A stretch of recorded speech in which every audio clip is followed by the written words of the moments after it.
Hey, what's going on, everybody? And welcome back to another episode of Know the Game here on Sideline Sports, YouTube, Spotify, iTunes, Google Podcasts, a bunch of other ones that I cannot name because I don't know.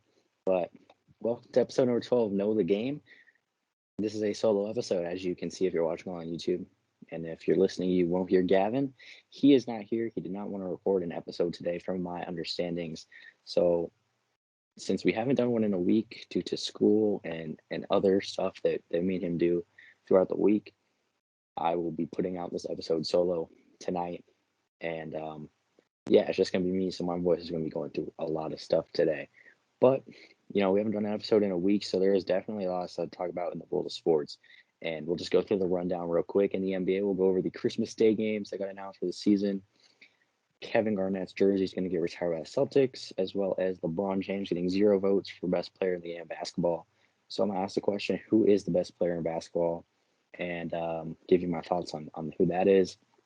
The MLB Little League Classic game wrapped up on Sunday night between the Angels and Indians. Talk about that game and the uniforms and just the whole highlight of that experience that it was. The Dodgers released their Connect uniforms. We will discuss those. I wish Gavin was here to give his opinion because I think he'd have a pretty strong one. Giannis Antetokounmpo, the two-time MVP, NBA champion, Defensive Player of the Year, bought ownership stake in the Milwaukee Brewers MLB team. So we'll discuss that for a second. The Yankees have jumped the Boston Red Sox in the standings.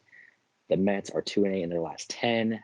The Reds have jumped the Padres in the wild card, and Miguel Cabrera hit his 500th career home run on Sunday. And then finally, in the NFL, Mac Jones or Cam Newton, Week 1 starter for the New England Patriots. Who should be the starter? Larry Fitzgerald is not eyeing return at the moment. He's not feeling it, is what he says. And then finally, in AFC North and AFC East, standings prediction. So, starting it off in the NBA with the Christmas Day games for the season, they got announced, and these are the primetime games of the season. Pretty much opening night and Christmas Day, and maybe a few national games here and there. The games that the NBA really gets their most viewership from, and Christmas Day is 100% the day of the year where they get the most viewership. So they got to choose the best matchups, right? The best teams, the most star power, best players, whatever, best young players. And they kind of slot it in different ways. There's 5 games on Christmas Day, and you got different slots. So I'm gonna try and translate this to Eastern time because reading these off on the list right here it's in Pacific time. The first game of the day, which is going to be a 12 o'clock Eastern time game, is between the Hawks and the Knicks. And the thing with this game that I really, really like is, first of all, this was the first round playoff matchup in this last playoffs between the Hawks and Knicks. And the Hawks ended up beating the Knicks in 5 games, I believe it was. And Trae Young in Madison Square Garden really he really shut up the Knicks fans at MSG, and he's going to make his return there. So that'll be an electric game, hopefully with a full MSJC Knicks crowd. And Christmas Day in New York, they always play on Christmas, it seems. I think they do always play on Christmas. And now you get a guy who, in Trae Young, who can start a rivalry between these two teams. And I think that's what the NBA is aiming for here. Obviously, these two teams met in the playoffs, and Trae Young, waved to the crowd and blew kisses and bowed to the crowd at one point. So this game right here, trying to build a rivalry, which the NBA I feel like needs a new rivalry, and this rivalry's happened in the past. We're trying to take that old rivalry to today. So as the first game, that's the 12 o'clock Pacific time or Eastern time game. Then you have the second game of the day at 2:30 Eastern time. You got the Celtics and the Bucks. I mean, reigning NBA champion Bucks and the Boston Celtics. These two teams that clashed in the playoffs a few years ago. Celtics don't appear to be as strong coming into the season though, and they traded away Kemba Walker. They got Al Horford back on the team after a few years away from them in Philly and in OKC. So I mean, the Celtics are still going to be good this season, in my opinion. They got guys. They have Jason Tatum and Jaylen Brown, two very versatile wings who are great scorers and great defenders. Jaylen Brown is an amazing Tatum. Man, but they still have Marcus Smart. They extended him. They brought in Enos Cantor and Al Horford and Dennis Schroeder, and then the Bucks are the reigning champions. So that's just one of those games. And then you got the 5 o'clock Eastern time game, the Eastern primetime game. You got the Warriors and the Suns in Phoenix. Suns, runners up to the championship this past season. Chris Paul re-signed with the team. Devin Booker's still there. DeAndre Ayton, Mikal Bridges, Cam Johnson, Cam Payne, the whole JaVale McGee, the whole crew is there in Phoenix, and they're gonna take on the Warriors, who should have a healthy Klay Thompson. Hopes and prayers that he's healthy. Now we haven't seen him play basketball in 2 years, so hopefully Klay Thompson's healthy. Steph Curry, Jonathan Kuminga, amazing nickname he does have. James Wiseman, Draymond Green. So this should be a really good game. The Warriors, one of the powerhouses of the Western Conference a few years ago, trying to bring that resurgence for a last dance, I guess you would say. Kevin Durant's not there, but they still have Steph Curry, who just got a massive extension. They got Klay Thompson. So they got two of the greatest shooters to ever live.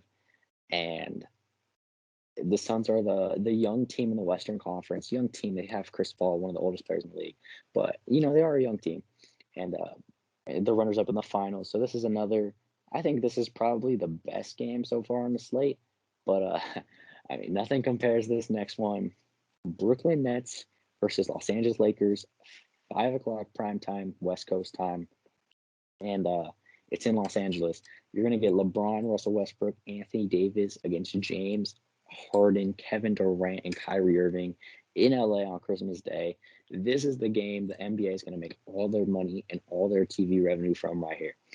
You got LeBron James, you got Kevin Durant. These two guys have played so many games against each other, starting in Miami OKC finals, taking that to many regular season appearances. Obviously, the Golden State Warriors, Cavaliers, 4 finals in a row. They played 2 of them against Kevin Durant. LeBron did, and now member of the Nets, which many people see as the best team in the game of basketball on paper.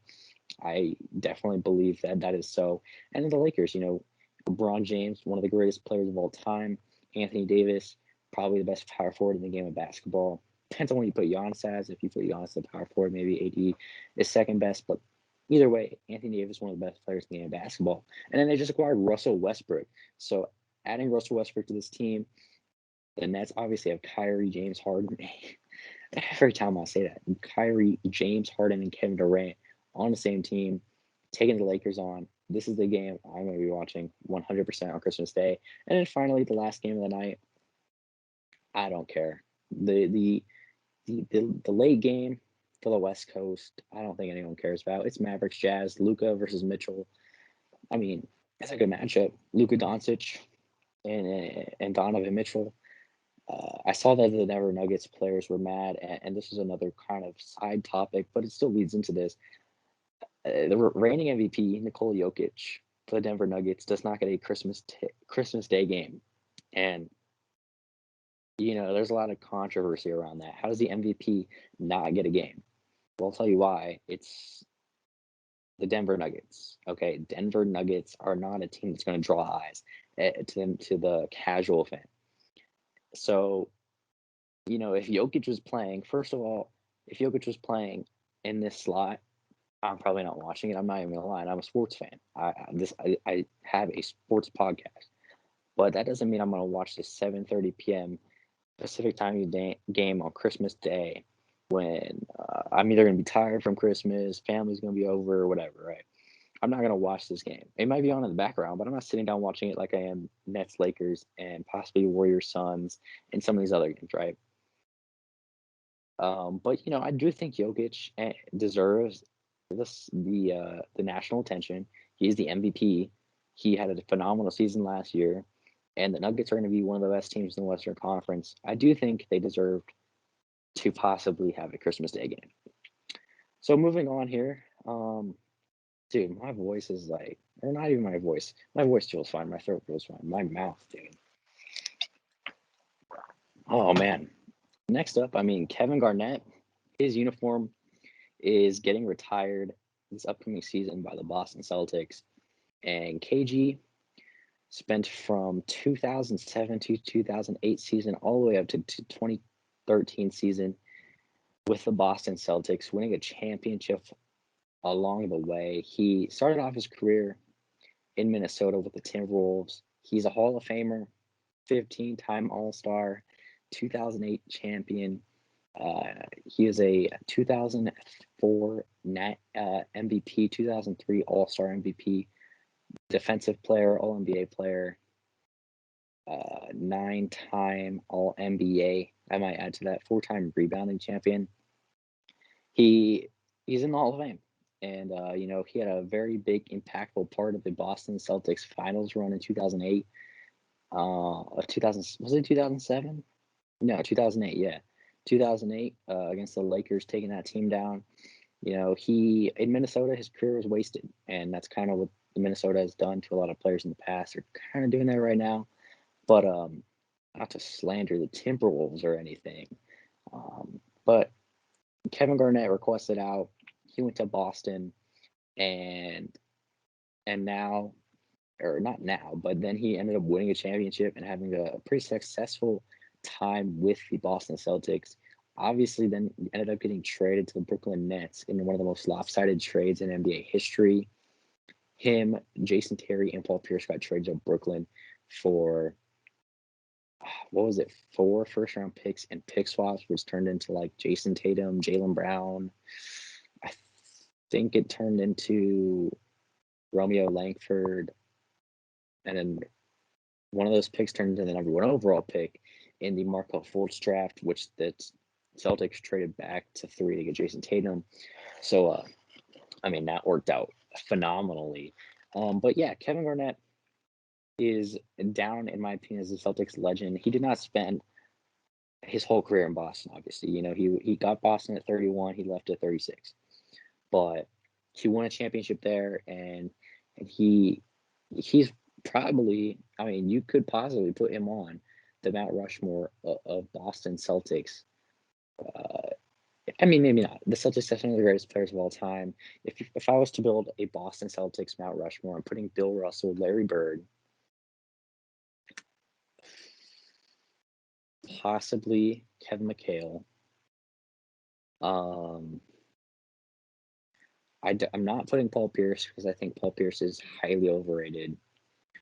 You could go Kevin Garnett. I am forgetting this dude's name is on the tip of my tongue. Pete Maravich. So you could put Kevin Garnett on the Mount Rushmore of Boston Celtics players.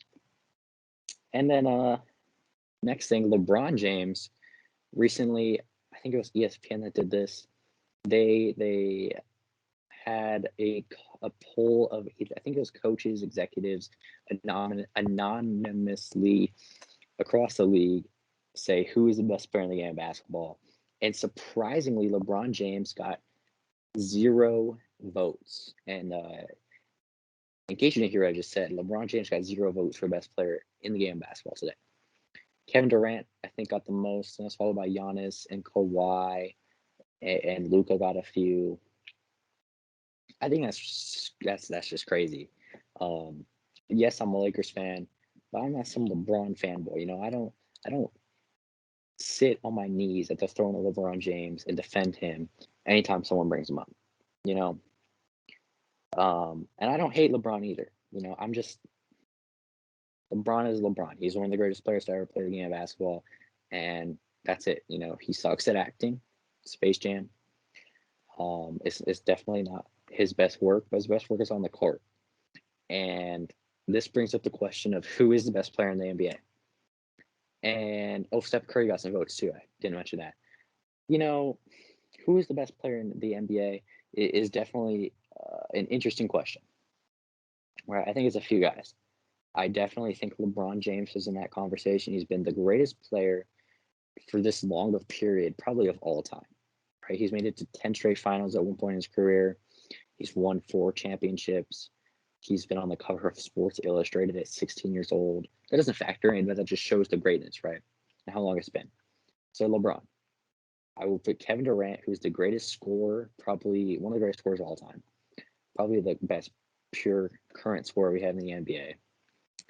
and he's just a dominant player, right? So Kevin Durant, Steph Curry, one of the greatest, not one of, he is the greatest shooter to ever step foot on the face of planet Earth and play the game of basketball, right? He's going to go down because Ray Allen has the record, but he's going to go down as with the most three-pointers made in NBA history, probably the highest three-point percentage in NBA history among qualified players. He's a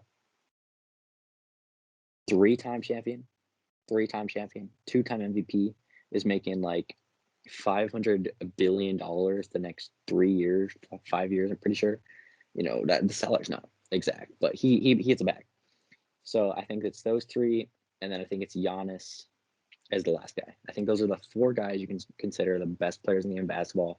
Giannis is a champion, two-time MVP, multiple-time Defensive Player of the Year, All-Star, All-NBA, All-Defensive Team, and he's got so much accolades, man. He really does. So out of those four, if I were to rank them, and this is highly, highly, highly, highly, highly controversial among the sports world, because the ranking players, especially in the game of basketball, is always wrong. There is never a list that will, and this is fine. You know, you're never going to satisfy everyone.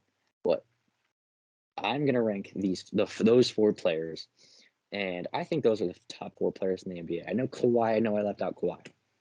I think Kawhi's on the outside looking in. I think James Harden's on the outside looking in. I think the same goes with Luka, Dame, AD, Tatum, Beal, Chris Paul, Joel Embiid, Nikola Jokic. I think those guys are close. I think they're on the outside looking in of this top four, right? Joel Embiid's one of the best players in basketball. He's between 5 and 12. Probably 5 and 10, but 5 and 12 we'll say, right? So of these four, who do I think are the top four players in basketball? Well, I'll start with number 4. I think it's Steph Curry. Finished third in MVP last season at age 33.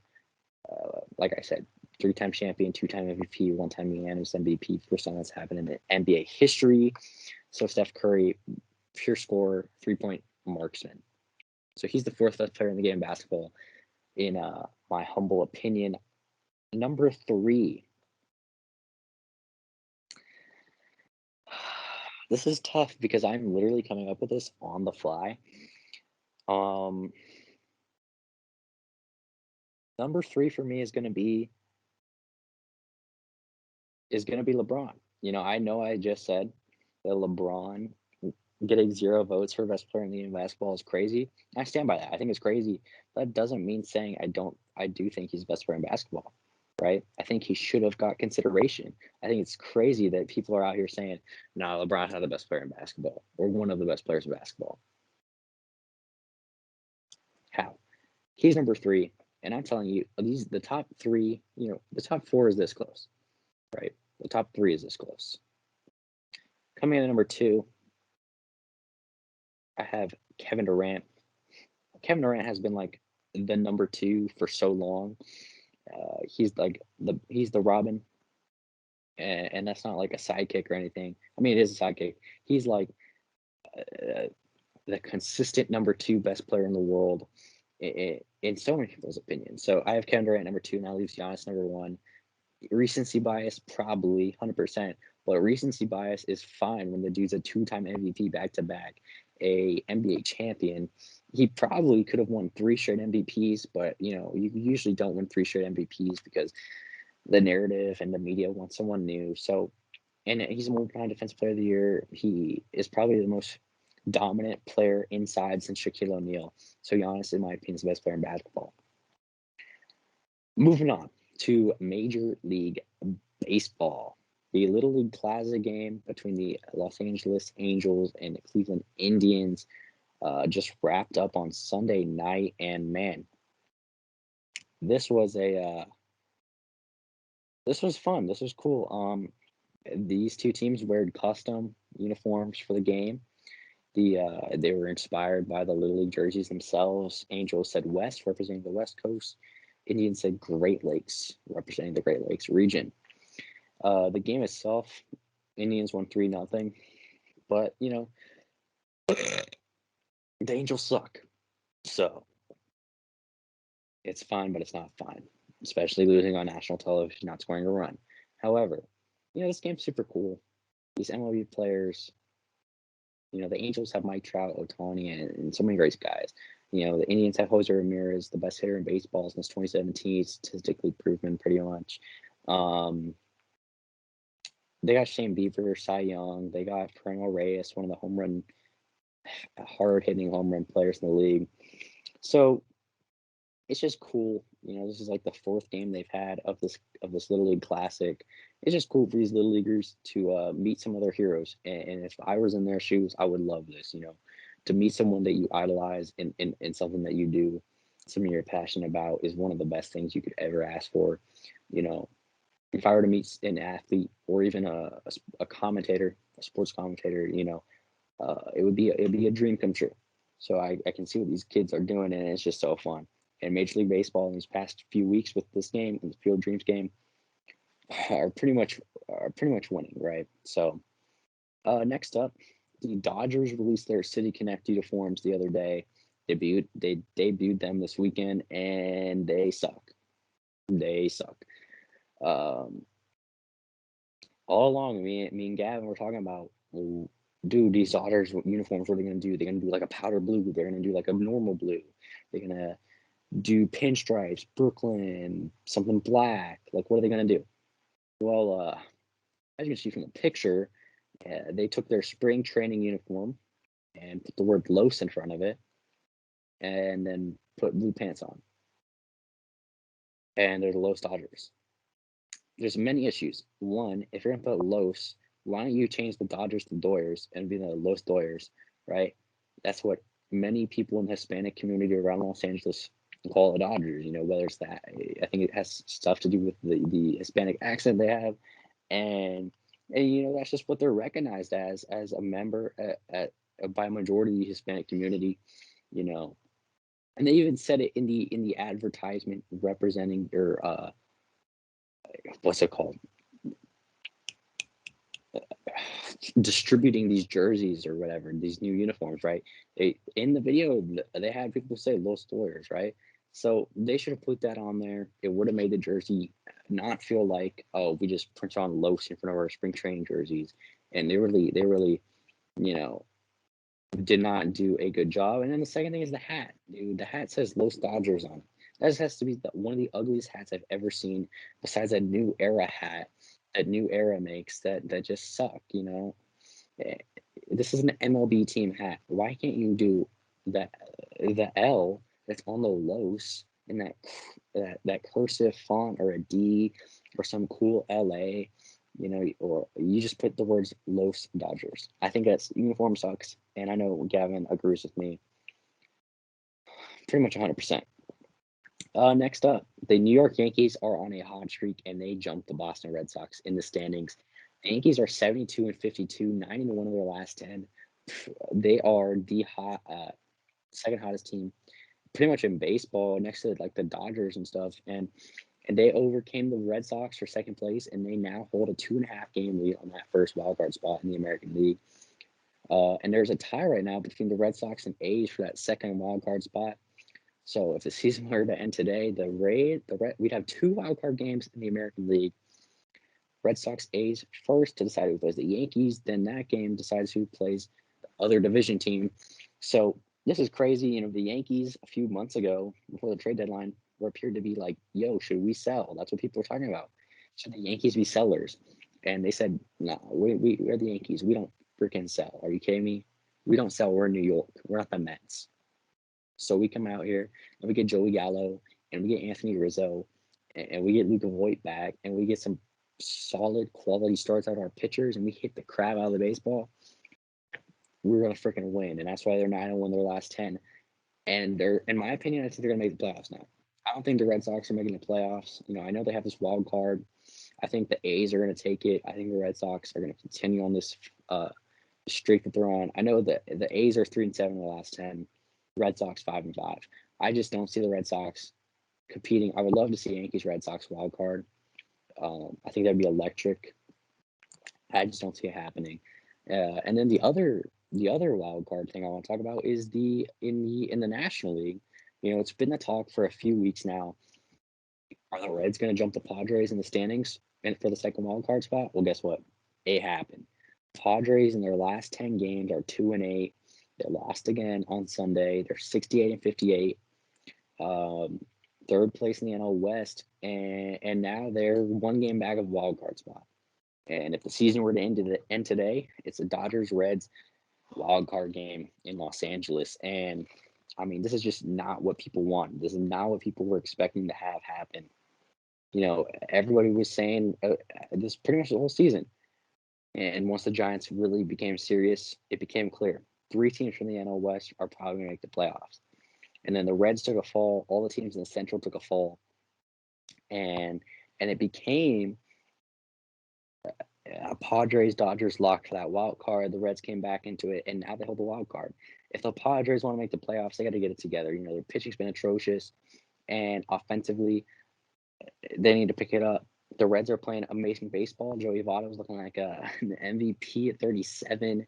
Jonathan India, one of the premier rookies in the game of baseball. So the Reds are playing absolutely amazing, 7-3 in their last 10, and the Padres are willing to step it up if they want to make the playoffs this season.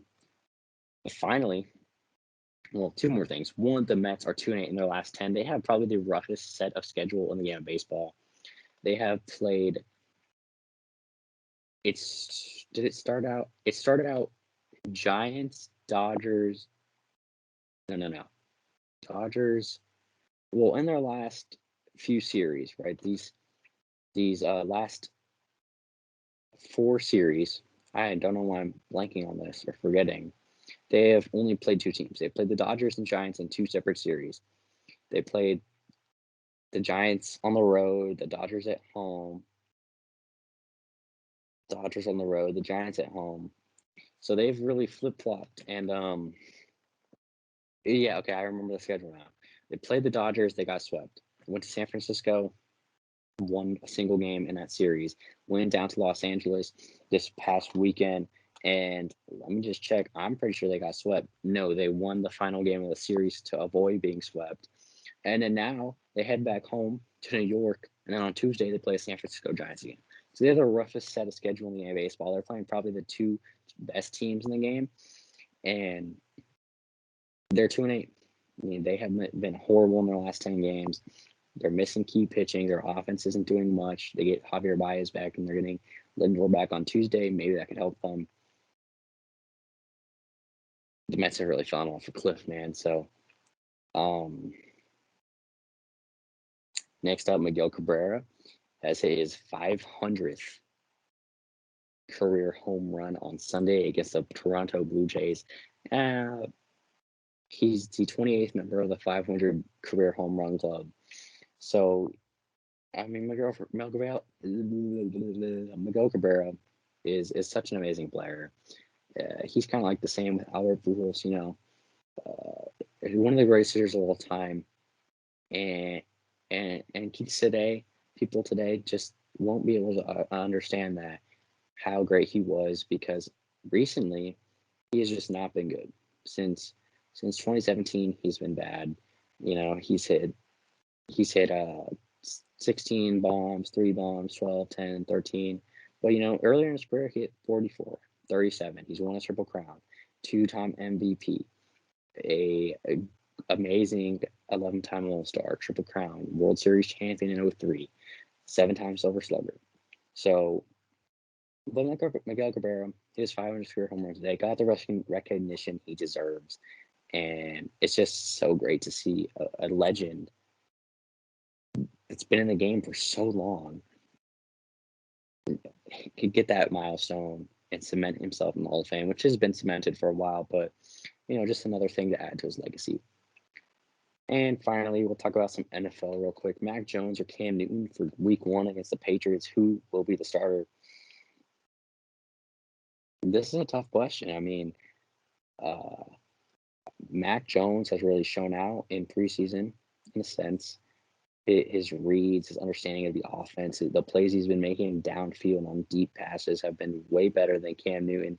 Newton's just been checking down balls. He's been a check down king. It's a question that we'll have to wait and see how it gets answered. Is Bill Belichick gonna say, yeah, Mac, I want you to start week one, or is he gonna keep Cam, and then if Cam does bad, he puts in Mac Jones, and Mac Jones saves the team, or is he gonna say, you know what, let's start off the season amazing, possibly with our first round pick that we drafted at 15, and Mac Jones. I think, and what I would do is I would go with Mac Jones. You drafted this guy at 15 for a reason. Yes, you have Cam Newton. Cam Newton's not the same guy he was back when he's an MVP. So why don't you give it to the young guy, Mac Jones, who, yeah, I don't think he's going to be the best quarterback in this class, but the way he's playing right now is way better than Cam Newton on the deep balls and just overall quarterback play. And I think Mac Jones needs to be the week one starter for the Patriots. Either way, I don't think they're making the playoffs, no matter who's the starter. But we'll get to that in a minute. Next, Larry Fitzgerald is not feeling a return. He's been in Arizona, member of the Arizona Cardinals for a very long time, played in a few Super Bowls, and this past season became a free agent and did not resign. He never officially retired. He hasn't done that yet. But people were saying, well, is he going to return? This Cardinals team is supposed to be pretty good this year. They got Hopkins and AJ Green and Kyler Murray and JJ Watt and Chandler Jones and Isaiah Simmons and Cliff Kingsbury as the head coach. Is he going to come and return? He only has 28 drops in his career, has more tackles than drops in his career. Shout out Gavin for that stat. Is he going to return? And Larry Fitzgerald says he's not feeling a return at this moment. He's not eyeing one out. He never said no. He's not retired, right? But he's not feeling one at the moment. I hope Larry possibly gives us one last ride. This Cardinals team is going to be good this year, and I'm not saying they're a serial contender, but it would be great to see Larry Fitzgerald back on the field again. He's one of the greatest wide receivers to ever play the game of football. I'm not saying he's the best of the best, but he's one of the greatest, and he's a Hall of Famer, no matter if he comes back or not. So the last two things on this episode of Know the Game is the NFL standings prediction for the AFC North and the AFC East, and we're going to begin it off with the AFC North. This division: Ravens, Bengals, Steelers, Browns. So we're just getting things started with the easy fifth place team in the AFC North. I got the Cincinnati Bengals. They have a really bad head coach in Zach Taylor. However, they have a quarterback, first overall pick in the 2020 draft, Joe Burrow, coming off an ACL injury. They drafted Jamar Chase. They got T. Higgins on that wide receiver core. Jonah Williams was a rookie last year, didn't really play at all due to injury. Coming out this year, that O-line needs to be improved. I think they should have drafted Penei Sewell with their first round pick instead of Jamar Chase. They're trying to go for an explosive offense and reconnect those two from college. And then Joe Mixon in the backfield. They got Jesse Bates on that defense along with Geno Atkins. This team has a lot of holes. They're young, and their head coach sucks. Last place. Coming in at third place for me, I got the Pittsburgh Steelers. I think this team just needs a change of scenery at the cornerback position. I think they need a new quarterback, whether that's Dwayne Haskins possibly. Who knows? But Ben Roethlisberger, I think this is last season, and sadly, I think that he's the reason they're being held back. Their wide receiver room is actually pretty good. I think Juju Smith-Schuster is getting a lot of trash. Was he good last season? Not necessarily. He was not great last season. There was a lot of off the field distractions people try to put on him with doing TikToks pregame. But they have Chase Claypool, who was an amazing rookie last year, and I think is going to be a really good receiver in the NFL. I don't think he'll ever be one of the best, but I think he'll be one of those, Keenan Allen type guy. Keenan Allen's one of the best receivers in football, so maybe not. That's probably not a good comparison. I think he'll just be a really, really good receiver in this league for years to come. And then they got Najee Harris, who, in my opinion, is going to go after this rookie season of his. I think he's going to become probably a top 10 running back in the game of football. They drafted him late in the first round. The defense still got Devin Bush and Minka Fitzpatrick, and they got Mike Tomlin, who, is my opinion, is one of the best and most underrated head coaches in football. I just think Ben Roethlisberger is holding them back. Third place Steelers. Coming in at second place, I have the Baltimore Ravens. I think they're going to be a really good second place. I think they're going to make the playoffs, right? They got Lamar Jackson, who's an MVP, one of the best quarterbacks / running backs in football, and their wide receiver room is kind of lacking, I should say. They got Marquise Brown. They brought in Sammy Watkins. They got Rashawn Bateman from the draft. They got John Harbaugh as a really good coach.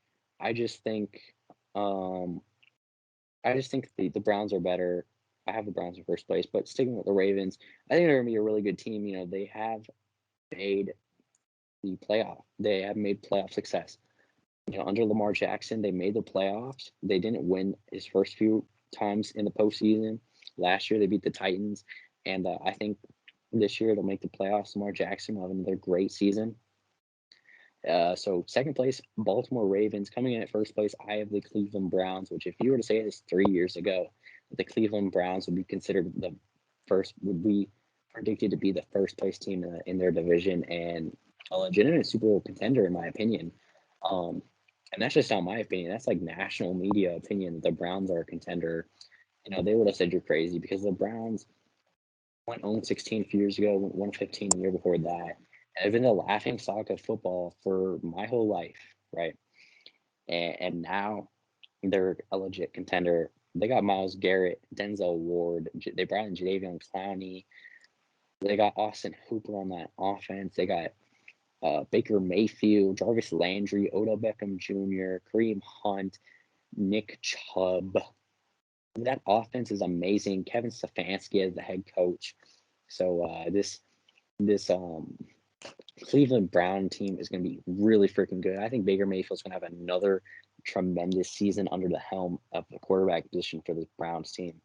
So that is my first place team in the AFC North. The two teams that I'm making the playoffs from this division are the Ravens and the Browns. So yeah, and then the next division, final division of this episode, is the AFC East with the Jets, Patriots, Dolphins, and Bills. Coming in last place, I got the New York Jets. This team sucks. They've been in last place for a few years now. Zach Wilson, I don't think he's going to be a good quarterback at all in the NFL. I think he was a mistake pick by the Jets at number 2. I think they should have went Fields or Lance. They went Wilson. That's a mistake. I think Robert Saleh, former 49ers defensive coordinator, I think he's going to be a good head coach. I just don't think he has a good team yet to show why he's going to be a good coach. Their receiving room is lacking. Their offensive line has Mekhi Becton, which is cool. Other than that, weak. Their defense is weak. Overall, the Jets just suck. Coming in at third place, I have this is tough because I know who first place is. I think you do too. The question is second place. Do I want this team or this team? Third place, I'm going to go with the New England Patriots. Whether it's Cam or whether it's Mac Jones, I don't think it changes much. I mean, obviously, in the season, if Mac Jones is playing really, really good, then it changes things, right? If Cam is in the season and he's playing really, really good, it changes things. He's playing really, really bad, it changes things. I just think right now, looking at this team, I think they signed Johnny Smith and Hunter Henry in free agency. They brought back oh my God, what is his name? Oh my God, I have to, dude. His name is on the tip of my tongue. Kyle Van Noy. Yeah, they brought back Kyle Van Noy. They got J.C. Jackson in that secondary along with. Oh my God, why am I forgetting everybody's freaking name? Along with Stephon Gilmore, as soon as I go up to type in their name on the computer, I remember it. But yeah, they got Stephon Gilmore and J.C. Jackson and Dante Hightower and the McCourty brothers on that defense. Bill Belichick, the greatest coach of all time, on that, still coaching that team. I just think the quarterback play is going to be the reason they are in third place. Coming in at second place are the Dolphins. This team was in second place last year. Barely missed out on the playoffs. They went 10-6. The only thing I can see with the Dolphins on why their season is it is a mystery, and the reason is the quarterback. Tua Tagovailoa did not show what a lot of people expected him to show in his rookie season. A lack of deep balls and accuracy, and then in competitive games or that they would easily win and get taken out in favor of Ryan Fitzpatrick. But now Fitzmagic isn't there, so it's to his team, as it should be. He came off of a nasty hip injury in college, which people forget about. So I think you got to cut him some slack there. But his team, he's got Will Fuller, he's got Devontae Parker, he has a O-line. The defense still has Xavier Howard and Byron Jones. Obviously, they lost Kyle Van Noy, but they got Brian Flores, who I think is a really, really good coach. And they were 10-6 last year. And I think if Tua plays like Tua did in the past in college, this team is going to be really good. But obviously, this is a question mark, right? And if Tua plays bad, then maybe the Patriots jump in for second place in the AFC East. And then finally, first place out of the Buffalo Bills. This team was first place last year. Really solidified themselves as a legitimate contender. They are a Super Bowl contender this year, in my opinion. One of the teams in the league, one of the best teams in the league. They were one of the best quarterbacks in the game of football. In Josh Allen, who just got a massive extension. I think he's going to be MVP candidate this season. They got Stephon Diggs, a wide receiver number one for them. Second year with Josh Allen and Sean McDermott, Ed Oliver on that defense, Devontae White on that defense.